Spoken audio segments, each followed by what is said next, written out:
রব্বি হাবলি মিনাস সালিহিন 33 বার পাঠ করলে কি হয়? আমি আবারও বলছি, রব্বি হাবলি মিনাস সালিহিন 33 বার পাঠ করলে কি হয়? খুবই দামি এবং গুরুত্বপূর্ণ আমলটি আপনি শিখে রাখুন, আপনার কাজে লাগবে। এই আমলটি কখন কিভাবে করবেন, কোন নিয়মে করবেন, আমলটি করে কিভাবে আপনি উপকৃত হবেন আমি বলে দিচ্ছি। বিস্তারিত জানার জন্য, আমলটি শিখে রাখার জন্য ভিডিওটি না টেনে না কেটে ধৈর্য এবং মনোযোগ সহকারে শেষ পর্যন্ত আপনি দেখতে থাকুন, তাহলে সঠিক নিয়মে আমলটি করতে পারবেন। প্রিয় ভাই বোনেরা, আমলটি করতে আপনার টাকা পয়সা খরচ করতে হবে না, অল্প কিছু সময় ব্যয় করতে হবে। যখন আমলটি করে ফলাফল পাবেন, আপনি আনন্দে আত্মহারা হয়ে যাবেন, আপনার চেয়ে আনন্দের আর কেউ থাকবে না। প্রিয় ভাই বোনেরা, তাই আপনি মনে দরদ নিয়ে, বিশ্বাস নিয়ে, আস্থা রেখে আমলটি করুন। তো আমলটি কিভাবে করবেন? আমলের শুরুতেই উত্তমরূপে পবিত্রতা অর্জন করবেন। এরপর উত্তম পোশাক পরিধান করে কিবলামুখী আপনি বসবেন নির্জন জায়গায়। এরপরে কি পাঠ করবেন আমলটি করার ক্ষেত্রে? সর্বপ্রথম জীবনের গুনার কথা স্মরণ করে ক্ষমা প্রার্থনা করবেন, আস্তাগফিরুল্লাহ আস্তাগফিরুল্লাহ আস্তাগফিরুল্লাহ, বা পূর্ণ ইস্তিগফারটি আপনি পাঠ করতে পারেন। আস্তাগফিরুল্লাহ রাব্বি মিন কুল্লি যামবি ওয়া আতুবু ইলাইহি লা হাওলা ওয়ালা কুওয়াতা ইল্লা বিল্লাহিল আলিয়্যিল আযীম।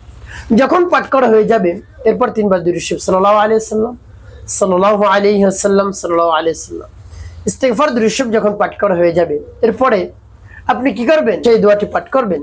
সেই দোয়াটি যখন পাঠ করবেন, রব্বি কারীমের কাছে মনে মনে বলবেন, আল্লাহ আমলকে, সময়কে কবুল করুন, আর আপনার শরণাপন্ন হয়েছে, সকলের দরজা থেকে ফিরে আপনার দরজায় এসেছে, আপনি তাড়িয়ে দিয়েন না, আপনি আমার আমলকে, সময়কে কবুল করে নিয়ে আমার সমস্যা সমাধান করে। এভাবে বলে দোয়া পাঠ করবেন। এরপরে পরবর্তী কি করবেন, কোন উদ্দেশ্যের জন্য এই দোয়া পাঠ করলেন আমি বলে দিচ্ছি। আগে দোয়াটি বলে নিই, আমার দেখায় নিয়ম অনুযায়ী একেবারে সহিশুদ্ধ করে দোয়াটি পাঠ করবেন।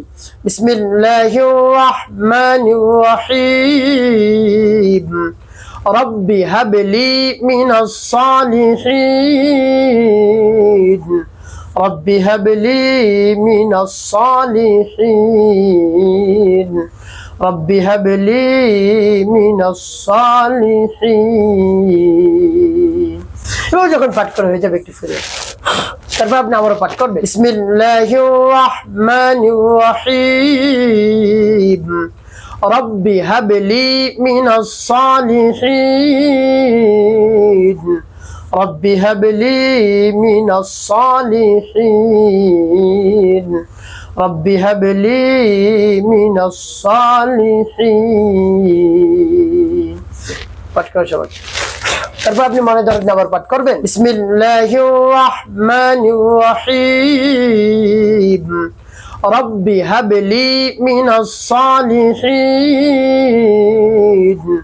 রব্বি হাবলি মিনাস সালিহিন রব্বি হাবলি মিনাস সালিহিন। পাঠ করে সবাই। কতবার? গুনি গুনি 33 বার পাঠ করবেন, চিনটি ফু দেবেন। এরপরে নবীজি সাল্লাল্লাহু আলাইহি ওয়াসাল্লাম মুহাব্বত নিয়ে, ভালোবাসা নিয়ে 7 বার দুরূদ ইব্রাহিম পাঠ করবেন। আল্লাহুম্মা সাল্লি আলা মুহাম্মাদ ওয়া আলা আলি মুহাম্মাদ কামা সাল্লাইতা আলা ইব্রাহিম ওয়া আলা আলি ইব্রাহিম ইন্নাকা হামিদুম মাজিদ। আল্লাহুম্মা বারিক আলা মুহাম্মাদ ওয়া আলা আলি মুহাম্মাদ কামা বারাকতা আলা ইব্রাহিম ওয়া আলা আলি ইব্রাহিম ইন্নাকা হামিদুম মাজিদ।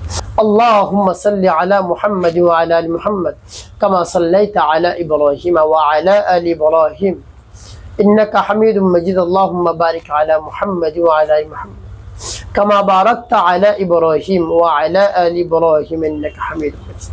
اللهم صل على محمد وعلى ال محمد كما صليت على ابراهيم وعلى ال ابراهيم انك حميد مجيد. اللهم بارك على محمد وعلى ال محمد كما باركت على إبراهيم وعلى آل إبراهيم إنك حميد مجيد.